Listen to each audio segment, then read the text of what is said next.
Mayroon bang pang road bike na 2x10 ang Shimano Qs? Magandang tanong yan.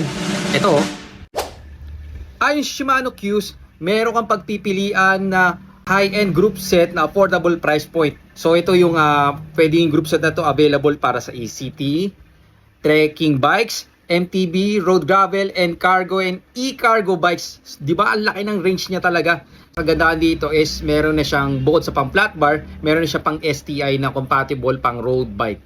Yes, yung tanong mo is 10 speed compatible siya. Kahit 11 speed pa yan is pasok pa itong Qs na to.